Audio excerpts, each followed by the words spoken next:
Hoje, na classe dos adultos, estudaremos a lição de número 4, que tem como título Promessa e Obediência. Veremos que, em ambos os testamentos, a obediência sempre foi um requisito indispensável para desfrutarmos de intimidade, presença e de todas as bênçãos de Deus.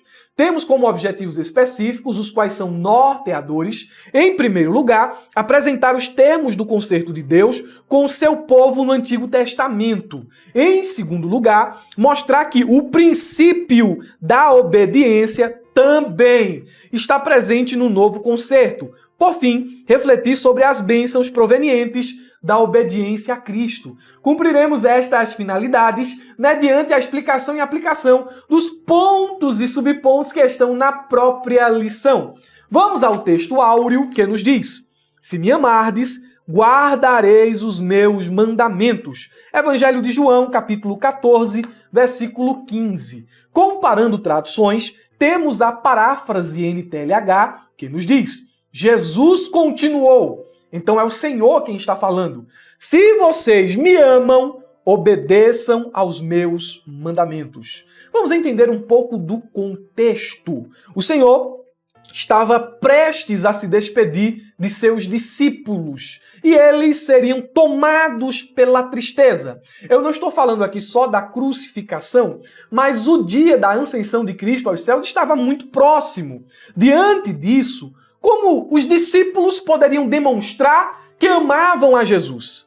A resposta que Jesus lhes deu foi muito clara: guardando os meus mandamentos. Não por meio de lágrimas. Eu estou indo, eu estou partindo. Não, mas eu não quero que vocês chorem, que vocês fiquem aí se lamuriando. Não, não é lágrima, é obediência. Eu quero de vocês, meus discípulos, obediência. Os mandamentos do Senhor são orientações que ele nos deixou nos evangelhos, assim como em todo o restante do Novo Testamento. Então, devemos olhar para o que está revelado na Bíblia Sagrada e provar o nosso amor a Deus obedecendo. Isto nos leva naturalmente a duas implicações. Em primeiro lugar, obediência como expressão de amor a Cristo. Muitas vezes nós queremos demonstrar que amamos a Deus por serviço, né? Uma quantidade exorbitante de serviço, e às vezes a gente trabalha sem estar com o dono da obra. Às vezes a gente faz a obra de Deus sem estar com Deus. Aí aquele volume, aquela quantidade de serviço. Tem gente que conhece muito, que sabe muita teoria, mas não é sobre conhecer, é sobre viver. Tem gente que fala muito, que declara muito, que chora muito, mas não é chorar, é obedecer. Você quer provar que ama Jesus, que é um discípulo de verdade? Está aqui em João 14 e 15. Se me amam, se me amardes, guardareis os meus mandamentos. Obediência é prova de amor. A segunda implicação é que nós precisamos reconhecer a relevância de toda a Escritura. Quanto mais conheço, quanto mais vivo, quanto mais me deleito nas Escrituras, mais posso amar a Deus de todo o meu coração.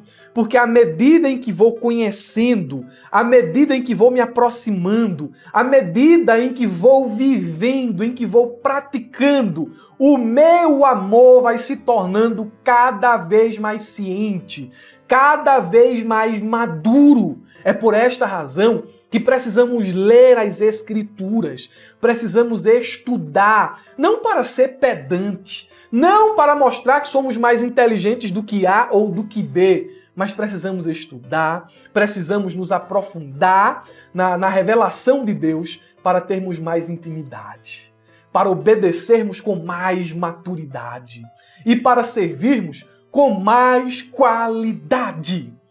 As Escrituras devem ganhar primazia em nossas vidas, porque através da obediência e daquilo que está revelado, nós demonstramos o nosso amor a Cristo. A verdade prática nos diz: a obediência a Cristo demanda bênçãos espirituais que influenciam diversas áreas da vida. Vamos dividir este texto da verdade prática em 3 partes. Primeira parte: a obediência a Cristo. A ideia inicial do texto aponta para o conceito de submissão à vontade e aos ensinamentos de Jesus. No contexto cristão, essa obediência envolve seguir os seus mandamentos de todo o coração, com objetivos e intenções de glorificá-lo e agradá-lo. Porque tem gente que aparentemente obedece, aparentemente segue Jesus, mas não faz isso com as intenções corretas. Às vezes por egoísmo, às vezes visando lucro, às vezes visando posição, às vezes visando honra humana, não é? Dizem honrar Jesus, dizem viver para Jesus, para receber o louvor dos homens. Nós precisamos tomar cuidado, porque quando seguimos a Cristo e obedecemos a sua palavra, as intenções do nosso coração são levadas em conta. Lá no Antigo Testamento, Israel por diversas vezes seguiu a lei, ofereceu os sacrifícios, não é? Trouxe as suas ofertas ao templo, realizou as festas estabelecidas na palavra de Deus, mas o Senhor olhou e disse, eu não recebo isso aí não, porque isso aí não está vindo de todo o coração, porque as festas, as solenidades, porque aquilo que vocês estão me ofertando, os sacrifícios, estão divorciados de uma vida de devoção e de obediência. Então eu não recebo. Estavam fazendo a coisa certa, com uma vida troncha e com intenções erradas. Nosso coração precisa estar alinhado com as nossas atitudes e devemos obedecer a Cristo com sinceridade, a fim de glorificá-lo e de agradá-lo. Aí a segunda expressão da verdade prática diz, demanda bênçãos espirituais. A palavra demanda implica que a obediência a Cristo resulta em uma contrapartida, que neste caso são as bênçãos espirituais. À medida em que eu me submeto, em que eu sou fiel, em que eu obedeço, eu vou provando das bênçãos espirituais que ele reservou para os seus discípulos, para os fiéis. Bênçãos espirituais são entendidas como presentes que Deus concede àqueles que seguem seus caminhos. E a última expressão da nossa verdade prática, que influenciam diversas áreas da vida. A obediência a Cristo demanda bênçãos espirituais que influencia diversas áreas da vida. Esta última parte destaca que essas bênçãos espirituais não ficam restritas à dimensão espiritual ou religiosa, mas tem um impacto abrangente. Ela afeta diferentes esferas da vida do homem, como seus relacionamentos, como suas decisões profissionais, suas emoções, sua saúde mental e toda a sua vida comum geral. Um homem que prova das bênçãos de Deus é um homem diferente em todos os seus relacionamentos. É um homem que se destaca em todas as áreas da vida. Porque a bênção, ela automaticamente promove esse destaque. Meus irmãos, vamos a os pontos e subpontos da lição. A palavra-chave é obediência. Vamos falar sobre obediência no Antigo Testamento, obediência no Novo Testamento e promessas atreladas à obediência a Cristo. É o nosso objetivo. Porém, vale destacar, antes de anunciar o primeiro ponto, que temos uma tendência natural à desobediência. Olhe para o Éden. Perceba que as condições que Deus criou para Adão e Eva viverem naquele jardim eram perfeitas.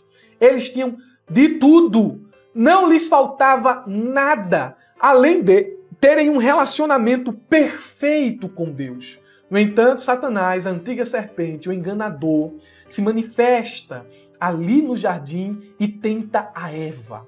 Ele distorce a palavra de Deus, ele planta uma semente pecaminosa na consciência, na mente de Eva. Eva rega esta semente e ela cede ao pecado.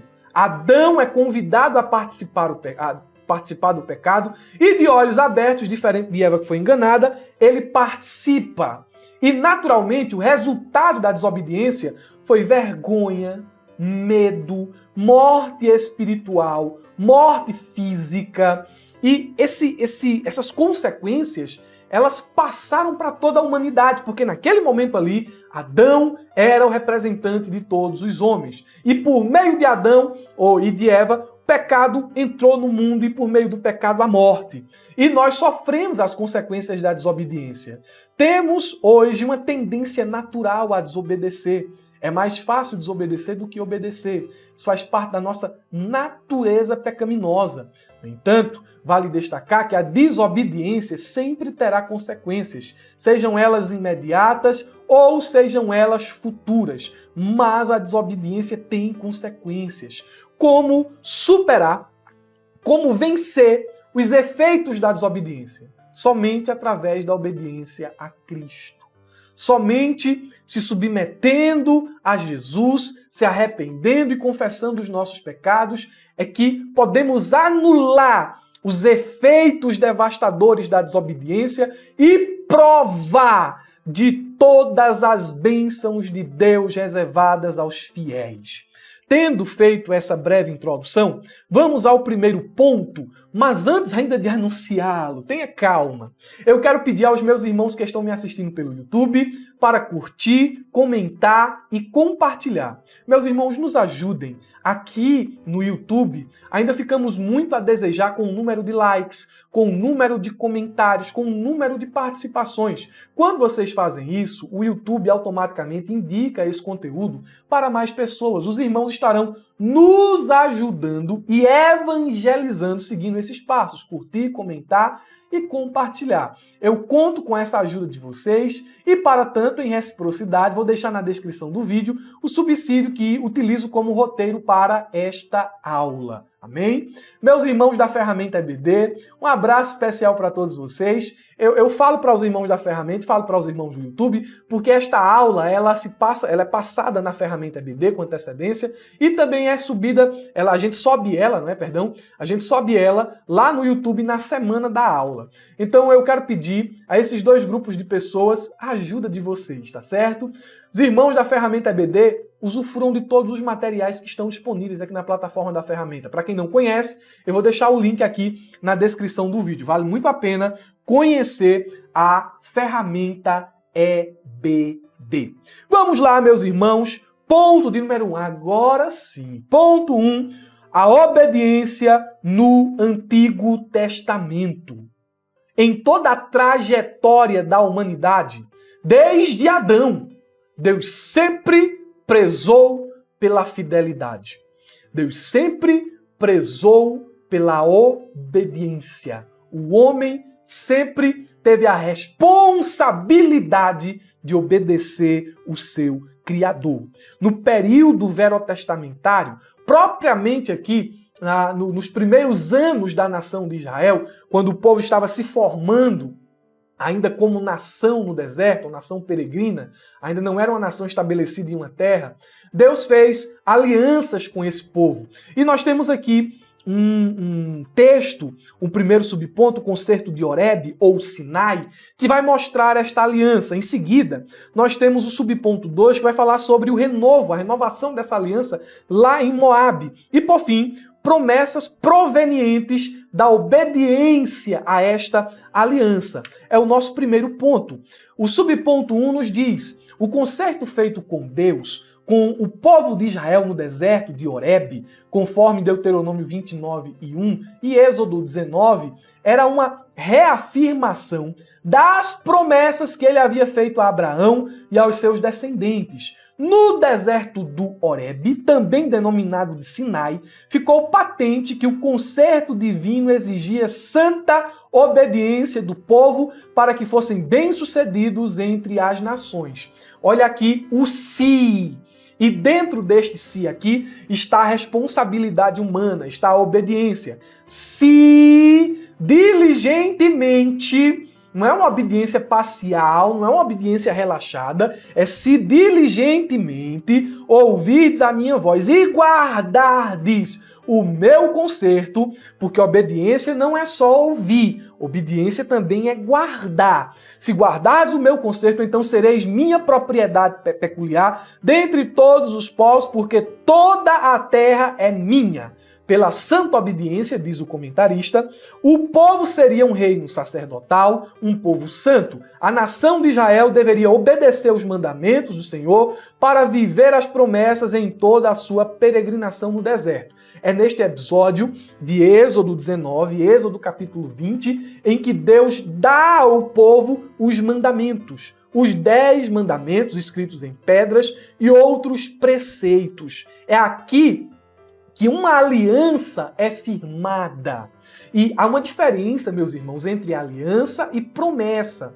As promessas são declarações de Deus que geralmente não necessitam de uma aliança formal. Agora, uma aliança é um acordo sagrado ou um pacto estabelecido entre Deus e o ser humano, ou um grupo específico, onde há compromissos mútuos. Uma aliança bíblica envolve um relacionamento formal, no qual Deus oferece bênçãos, orientação e proteção. Em contrapartida, o homem ou o povo deve obedecer às leis, mandamentos e princípios. Deus firmou com o povo uma aliança. E o povo aceitou esta aliança. Aquilo que o Senhor falar, aquilo que o Senhor nos pedir, aquilo que o Senhor disser, isto faremos. E o Senhor lhe dá as leis ali, que as 10, pelo menos 10 ali conhecemos muito bem, mas muitos outros preceitos. Mediante a obediência, mediante a esta responsabilidade mútua, promessas foram proferidas. Deus disse, olha, eu vou cumprir, eu vou fazer assim, assim, assim. Mas como a responsabilidade é mútua, eu vou requerer de vocês, para que a minha palavra permaneça de pé, obediência. Então nós temos aqui Deus firmando uma aliança. E a tônica que unifica os dois lados aqui, a ação de Deus e a ação do homem, é obediência. Deus cumpriria a sua palavra se o povo cumprisse a sua parte. O segundo subponto diz o concerto nas campinas de Moabe. Muitos anos se passaram depois do concerto de Horebe, e a maioria dos peregrinos havia perecido no deserto. O que aconteceu aqui? Dentre Horebe e Moabe, nós temos um espaço de quase 40 anos. Por 40 anos, o povo peregrinou no deserto. O povo foi infiel à aliança que Deus havia estabelecido e feito com eles. Só que, agora, prestes a entrarem na terra prometida, ainda nas campinas de Moabe, Deus renova a sua aliança. Aquela geração que saiu do Egito, até este momento, com exceção de Moisés, com exceção de Josué, com exceção de Caleb e de alguns poucos ainda viviam. A gente sabe que Moisés não entrou na terra prometida, mas até esse ponto aqui das campinas de Moabe, Moisés ainda vivia. E Deus orienta Moisés a reafirmar a aliança, a mostrar aos povos, nessa nova geração, os termos da aliança. Bênção se obedecer e maldição se desobedecer. Deus está dizendo aqui mais uma vez, através de Moisés, seu servo, a nova geração de Israel que entraria na terra prometida. Olha, minha aliança com vocês está de pé. Vocês foram infiéis, vocês desobedeceram, vocês tatearam na fidelidade para comigo, mas a minha promessa está de pé. Vou introduzir vocês na terra. Vocês serão uma nação, e uma nação grande, mas saibam que eu não mudei. Continuo exigindo de vocês obediência. E aqui está, novamente, os termos da aliança que tenho firmado com vocês. Bênção, caso obedeçam, e maldição, caso desobedeçam. As bênçãos prometidas estão em Deuteronômio, capítulo 28, versículo do 1 a 4, e elas abrangem prosperidade material, fecundidade, colheitas abundantes, vitória nas batalhas e sucesso no comércio, tanto o comércio local como o comércio exterior. Agora, as maldições, no caso da desobediência, incluíam seca, derrota nas batalhas, loucura, medo, adversidade, calamidade e vulnerabilidade. Além de, pior de todos aqui, ser levado cativo para uma terra estrangeira. É o que está nos versículos 33 a 37. Se cumpriu. quando a Síria veio e levou o povo do norte, e quando a Babilônia veio e destruiu o reino do sul. Então Deus foi fiel, ainda que o povo tenha sido infiel. Como foi que Deus foi fiel? Ele foi fiel àquilo que ele estabeleceu na aliança, no concerto. Ele é fiel ainda que a gente seja infiel. Ok, ele é fiel ainda que a gente seja infiel. Agora, o povo de Israel foi infiel e Deus foi fiel para castigar, para trazer sobre o povo as maldições. Moisés relembra aos israelitas que as bênçãos e os juízos de Deus estavam condicionados à obediência, destacando assim a importância da fidelidade e submissão ao Senhor ao longo de todo o Antigo Testamento. Deus sempre enfatizou o valor da obediência. Deus sempre enfatizou o valor da obediência ao longo de todo o Antigo Testamento. Chegamos agora então no subponto 3, e aqui eu vou fazer uma nota exegética. Ele diz o seguinte: as promessas provenientes da obediência. Temos várias ali. Se você pegar a sua Bíblia e abrir em Deuteronômio, capítulo de número 28, versículo 1 ao 14, você vai encontrar isso. Se atentamente ouvir a minha voz, obedecer os meus mandamentos, tal. Bendito sereis na terra, bendito sereis no campo, bendito sereis na entrada e saíres. Há várias promessas ali. E essas promessas, elas se abrangem para diversas áreas da vida. O cumprimento, repetindo, destas promessas estava atrelado à obediência. E é interessante que nesta dispensação, mais à frente eu vou explicar o que é dispensação. Nesta dispensação, neste período da história, a bênção de Deus, ela estava atrelada à prosperidade material. Então aqui, para o povo de Israel, neste tempo, realmente a obediência redundaria em riqueza, redundaria em prosperidade. Mas esse texto aqui, essa obediência vinculada a bênçãos materiais, é específica para este tempo aqui, para este momento aqui. Porque na nova aliança, na dispensação da graça na qual nós vivemos, não há uma promessa de obediência atrelada à prosperidade material. Como assim, irmão Murilo? As promessas de Deus à obediência nesta dispensação, elas são atreladas à prosperidade espiritual. Olha o que a Bíblia diz em Efésios 1 e 3. Você vai ver que nesta dispensação nós somos abençoados em Cristo nas regiões celestiais com toda sorte de bênção espiritual. Irmão, me explica melhor este subponto 3. Quando eu olho para Deuteronômio 28, quando eu olho para Deuteronômio, essas partes ali de Deuteronômio, a gente tem que tomar muito cuidado ao aplicar esses textos. Podemos ali extrair princípio da obediência. Deus se agrada de quem obedece, Deus recompensa quem obedece. Agora, aplicar o texto, não é, como está ali exatamente a igreja hoje, é um erro. É daqui de onde surgem, não é, as falsas declarações. Eu determino que Deus vai fazer isso, porque eu tenho fé, porque eu sou servo, porque eu sou filho, então eu determino, você tem que determinar. Quem é tu para determinar alguma coisa a Deus? Você tem um gato em casa? Você tem um cachorro em casa? Chegue para o cachorro, chegue para o gato, chegue para o passarinho e diga assim, eu determino que você fale. Se ele falar, meu amigo, aí tu é poderoso, tu é o bichão mesmo. Mas se ele não falar, tu não determina nem para teu animal de estimação, nem para um gato, nem para um cachorro. Quem é tu para determinar alguma coisa para Deus? Ele vai fazer porque eu faço isso e isso. Tu és cabeça e não cauda. Onde eu pisar a planta do meu pé vai ser abençoado.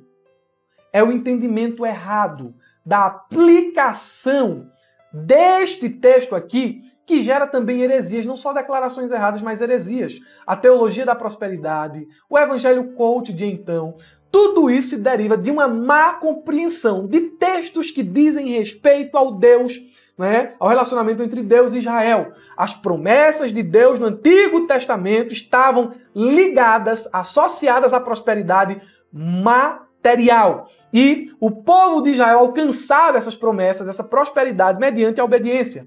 Vivemos em um outro tempo, em um outro momento. E a gente precisa olhar para essa nova dispensação, precisa ter as lentes do Novo Testamento, não pode ser as lentes do Antigo, as lentes do Novo Testamento, para entendermos quais são as promessas específicas para este momento.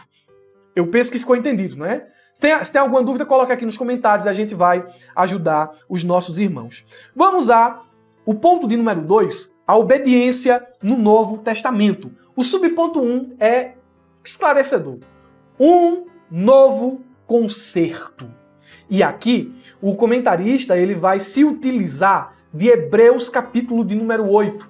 Lá neste texto, nós temos, inclusive ele está aqui na leitura bíblica em classe, Hebreus 8, a partir do versículo 6 até o 13. Nós temos aqui um comparativo que o escritor anônimo aos Hebreus está fazendo entre Antiga e Nova Aliança, entre o Velho Concerto e o Novo Concerto. E como este último é superior ao primeiro. E ele vai dar razões, ele vai dar explicações com argumentações bem convincentes de o porquê o novo concerto ser superior ao antigo. E esse novo concerto, esta nova aliança, marca um novo tempo. E eu digo uma nova dispensação, um novo pacto, um novo tempo. E aqui, meus irmãos, eu quero abrir um parêntese para explicar a vocês a doutrina das dispensações, de acordo com a perspectiva teológica do dispensacionalismo. Nossos irmãos tradicionais, eles não são dispensacionalistas, eles são aliancistas, tem alguns que seguem outras correntes teológicas, mas nós, geralmente da Assembleia de Deus, somos dispensacionalistas. A ideia de dispensação refere-se a uma maneira específica de Deus tratar o homem em certo período da história.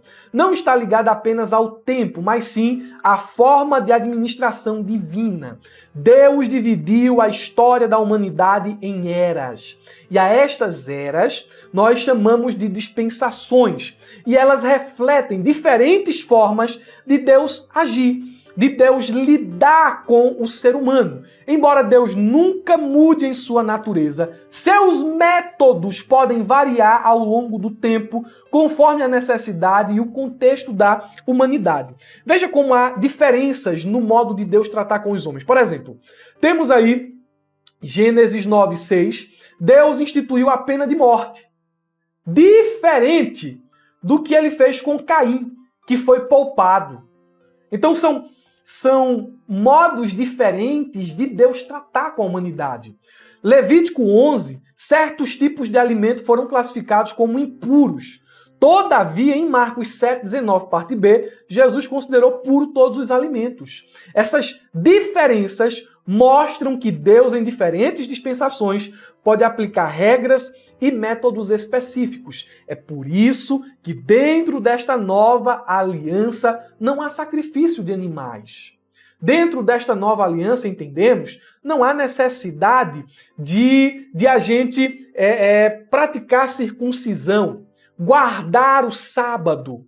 Vocês estão entendendo, não é? Resumindo a história, há uma proposta de 7 dispensações. Alguns dizem 2, outros 4, outros bem mais. No entanto, a do Scofield, ela não é unanimidade, porém ela é a mais aceita e a mais conhecida. Há ali a menção por Scofield de 7 dispensações. Dispensação da inocência, o período antes do pecado, Gênesis 1:28, da criação à queda de Adão. Dispensação da consciência. Não tinha lei aqui neste tempo, não é? Não tinha aqui neste tempo, não tinha o decálogo. É chamado de dispensação da consciência, da queda ao dilúvio. Depois temos a dispensação do governo humano, do dilúvio ao chamado de Abraão. Em quarto lugar, a dispensação das promessas, ou a dispensação patriarcal, do chamado de Abraão até a entrega da lei. A quinta dispensação, da entrega da lei até o Pentecostes. A sexta dispensação, do Pentecostes até o arrebatamento. E a última dispensação, o reino de Deus, ou o reino milenar de Cristo. a última dispensação. Temos 7. Inocência, consciência, governo humano, promessa, lei, igreja e reino. Hoje, conforme esta visão teológica, nós vivemos na dispensação da igreja. Dispensação também chamada dispensação da graça. A graça de Deus ela é manifestada desde a criação.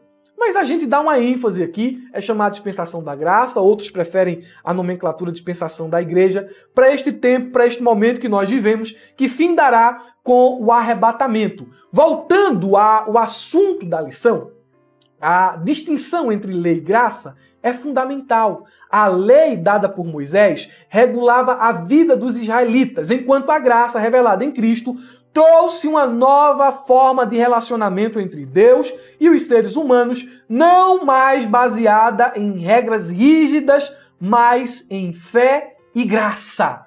Um novo concerto, um novo tempo. O subponto 2 diz: Jesus Cristo, o mediador. A lição nos fala: o Senhor Jesus é o mediador que estabelece o novo concerto, o novo pacto profetizado pelo profeta Jeremias. Em vista disso, podemos afirmar que o novo pacto é uma promessa da graça e amor de Deus aos que respondem com arrependimento e fé à oferta de salvação. Assim, o relacionamento de obediência entre o salvo e Deus se dá nos termos do novo concerto, em que o Senhor Jesus é o verdadeiro mediador. Então, nosso relacionamento com Deus está em um novo estágio. Cristo agora é o mediador. E esta é uma das causas de esta nova aliança ela ser superior à antiga. O escritor aos Hebreus, no texto da leitura bíblica em classe, nos oferece pelo menos 2 argumentos. Primeiro, esta dispensação, este novo concerto, ele é superior ao antigo porque Cristo é o mediador. Moisés era mediador na antiga aliança através da lei que recebeu do Senhor. Agora, nestes novos termos, neste novo momento, esta aliança atual é superior porque Cristo é o mediador. E o escritor aos Hebreus nos diz de forma muito incisiva, muito assertiva, que esta aliança ela é superior porque está fundamentada em promessas melhores. Só que, olhando para Antigo e Novo Testamento e não fugindo do nosso tema aqui, que é promessa e obediência, entendemos que em ambos os concertos, em ambos os testamentos, a obediência, ela sempre teve a sua importância. A forma de trato com Deus, com a humanidade, mudou. Agora, através de Cristo Jesus, nos relacionamos com Ele e provamos de suas bênçãos. Mas a obediência ainda é exigida. O subponto 3 diz obediência no novo concerto, ou obediência do novo concerto.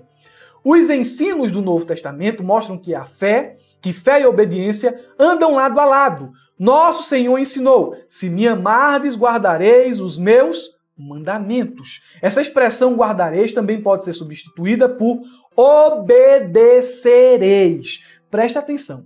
Muitas pessoas, ao lerem o Novo Testamento, podem pensar de forma errada que a obediência à palavra de Deus já não é mais tão necessária quanto era no Antigo Testamento, devido à graça que recebemos através de Cristo Jesus. Entretanto, essa ideia está em desacordo com a mensagem bíblica. A graça de Deus, a graça que nos salva, não nos isenta da obediência, mas, na verdade, nos capacita a viver em obediência à sua vontade. Já encontrei alguns irmãos, e infelizmente a maioria está desviado, dizendo o seguinte: é o tempo da graça, meu irmão. Esse negócio de obedecer regra, preceito humano, lei dos homens, isso aí já passou. Agora a gente se relaciona com ele por graça. Agora é fé. É fé. Só que preste atenção. Uma fé que não te leva à obediência é uma fé morta. É uma fé morta. Jesus Cristo, ele pergunta, lá em Lucas 6:46, o seguinte: por que me chamais Senhor? Senhor, por que me chamais Senhor e não fazeis o que eu vos mando? Vocês me chamam Senhor, mas para mim ser Senhor, vocês têm que fazer o que eu mando a vocês. porque eu tenho mandamentos, e se eu sou Senhor, eu tenho que ter autoridade. Então, aqueles que me seguem devem respeitar, devem me ouvir, devem praticar a minha palavra. Se o chamamos de Senhor, devemos viver de maneira que reflita essa realidade. A obediência é um fruto da nossa fé e demonstra que realmente pertencemos a Ele. É tão interessante, irmãos, que a partir do momento em que nós aceitamos Jesus, nós deixamos de ser filhos da desobediência. Está lá em Efésios, capítulo de número 2. Efésios, capítulo 2, versículo do 1 ao 3. Éramos filhos da desobediência.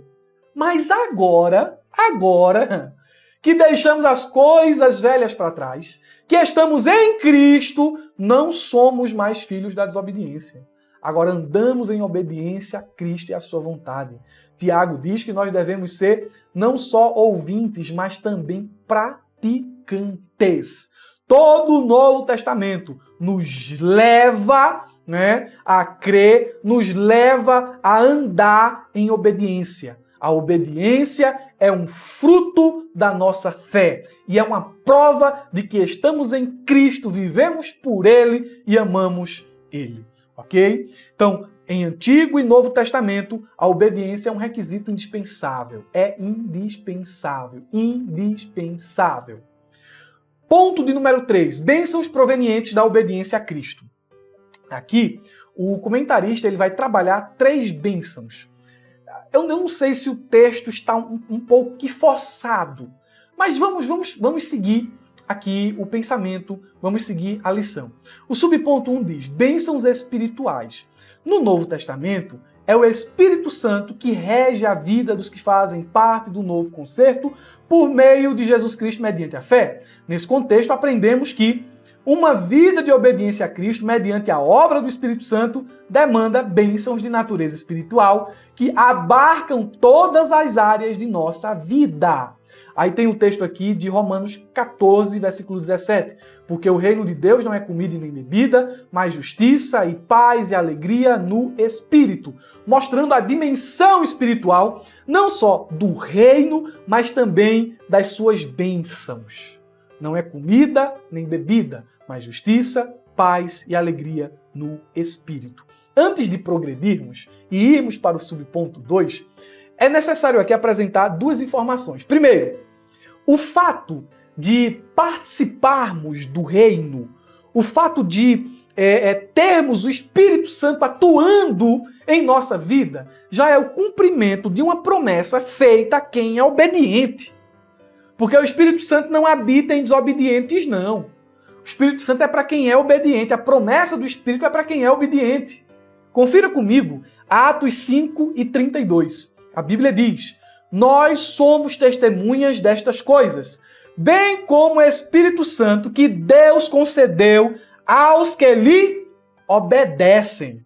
O Espírito foi concedido aos obedientes. Então, o simples fato de termos o Espírito na nossa vida, eu não estou falando aqui só de batismo no Espírito Santo, de falar em línguas, eu estou falando aqui do crente que nasceu de novo pela obra do Espírito Santo. O fato do Espírito habitar em você é evidência, é resultado, da obediência. Em segundo lugar, o que são bênçãos espirituais?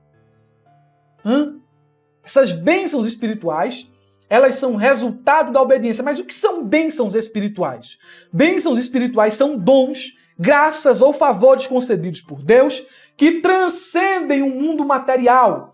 Elas estão diretamente relacionadas à vida espiritual e à relação entre o homem e Deus. Diferente das bênçãos materiais como saúde, riqueza ou sucesso, as bênçãos espirituais estão focadas no crescimento espiritual, na santidade e no fortalecimento da fé e na eternidade. O apóstolo Paulo nos diz em Efésios 1:3, bendito seja o Deus e Pai de nosso Senhor Jesus Cristo, que nos abençoou com todas as bênçãos espirituais nas regiões celestiais em Cristo.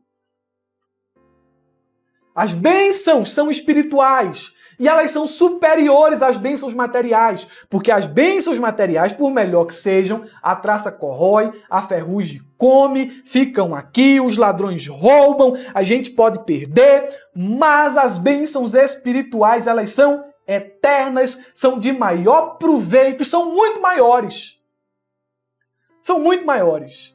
Devemos tomar cuidado, meus irmãos, com a teologia da prosperidade, com a interpretação errada de textos do Antigo Testamento. Ah, se eu estou passando por provação é porque eu estou em pecado. Se eu estou passando por dificuldade é porque eu estou em pecado. Se eu estou na prova, se eu estou desempregado, se isso está acontecendo, é porque alguma falta tem, é porque eu não estou sendo obediente o suficiente.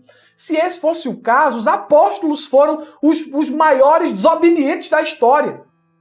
Vê o exemplo de Paulo. Paulo foi um homem extremamente abençoado, mas passou por prova, passou por privação, passou por dificuldade, passou por angústia, passou por medo, passou por desespero, passou por abandono, tanta coisa ruim.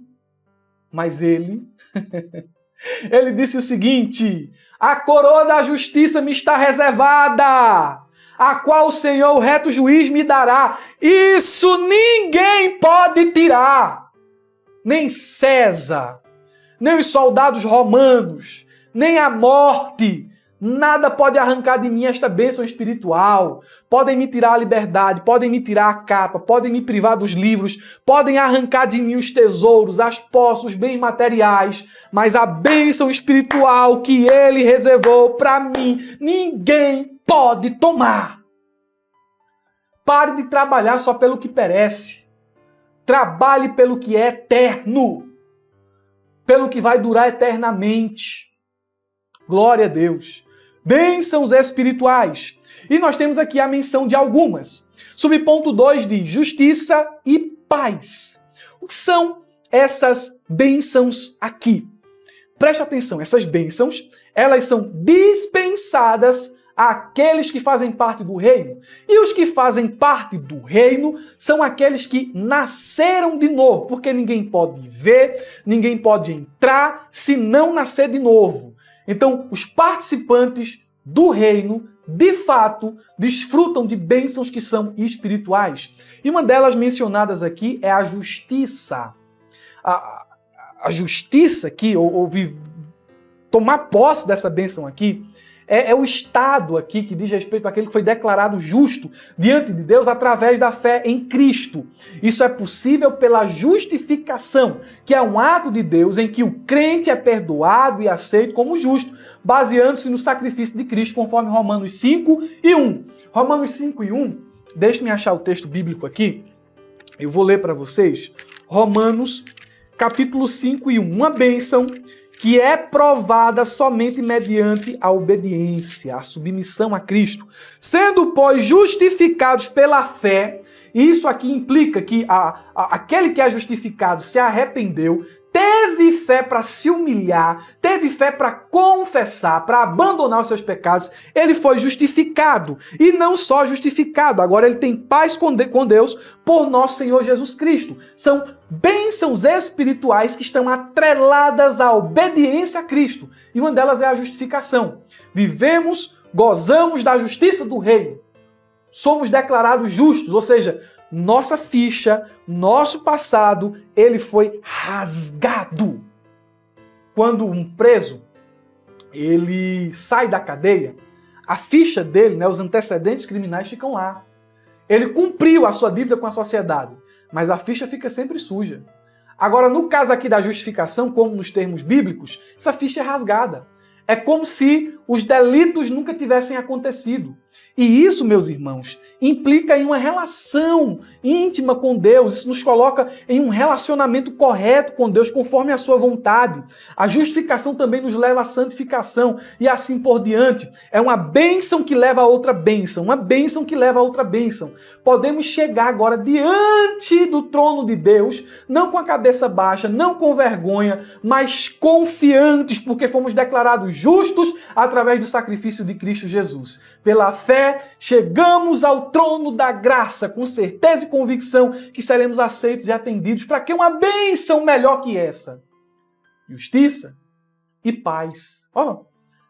Paz. A paz que vem de Deus é uma tranquilidade interior que não depende das circunstâncias externas. É a paz que excede todo entendimento e resulta da nossa justificação e da presença do Espírito Santo em nossas vidas. Paz. Ter paz é uma das melhores bênçãos que alguém pode obter. Tem gente que tem muito dinheiro, tem gente que tem muita autoridade, tem cargo, tem isso, tem aquilo, mas não tem paz. Daria tudo o que tem para ter paz. E o crente pode ter paz. Paz que excede todo o entendimento. Porque apesar de privações, apesar de enfermidade, apesar da morte iminente, ele tem paz. Ele não está em guerra com Deus. Ele é amigo de Deus. E isso gera paz. Receba paz aí. Está tão atribulado, receba paz. Está tão ansioso, receba paz. Paz. Glória a Jesus. Paz que excede todo entendimento. Como é que tu pode estar tão tranquilo assim? Não tem uma explicação. Paz que excede todo entendimento. Terceiro subponto. Oh, glória a Deus. Alegria no Espírito. A lição diz, a alegria proveniente de uma relação com Cristo é a marca da vida de quem anda na justiça e tem paz de Cristo. A Bíblia, meus irmãos, enfatiza que a verdadeira alegria é encontrada em um relacionamento pessoal com Jesus. Não é na balada, não é no sexo sem limites, não é na conquista de títulos, bens materiais. Não. A alegria de verdade está em relacionamento íntimo com Jesus. João 15:11 diz: estas coisas vos tenho dito, para que a minha alegria esteja em vós e a vossa alegria seja completa. Quer ter uma alegria completa? Só mediante a obediência a Jesus. Mas, irmão Murilo, ser obediente a Cristo vai me provocar perseguição, mas sua alegria vai ser completa. Mas, irmão Murilo, ser obediente a Cristo vai me gerar danos, perdas, eu vou ser escanteado, desprezo, mas sua alegria vai ser completa. Ô, irmão, isso é tão lindo, isso é tão profundo, tão maravilhoso. Os discípulos, por pregarem o evangelho, foram açoitados. Aí saíram rindo, saíram se regozijando. Por quê? Alegria completa, que só se acha em Cristo. Você quer ter alegria de verdade? Viva um relacionamento de obediência a Deus. Cumpra os mandamentos. Quem vive princípio, colhe promessas. Quem é obediente, desfruta das bênçãos de Deus. Agora, caso contrário, se tu é desobediente, tu vai colher o fruto das tuas ações. Mas o Senhor nos convida a uma vida de obediência. Obedecer, irmão, não é ser privado das coisas boas, não. Porque o diabo ainda tenta colocar na mente das pessoas. Viver para Cristo, obedecer mandamento, é se privar, é se reprimir. Engana. Enganado está quem pensa assim. Viver, aleluia, os princípios da palavra de Deus é ser livre, é desfrutar de todas as bênçãos que o dinheiro não pode comprar. Vamos orar? Pai, no nome de Jesus, entendemos à luz desta exposição que o Senhor requer obediência. Antigo e Novo Testamento nos ensinam isso. Mas o Senhor sabe que temos uma tendência natural a desobedecer. O Senhor sabe que todos os dias, ao acordarmos, a luta é travada para ser fiel, para não ceder ao pecado e às tentações.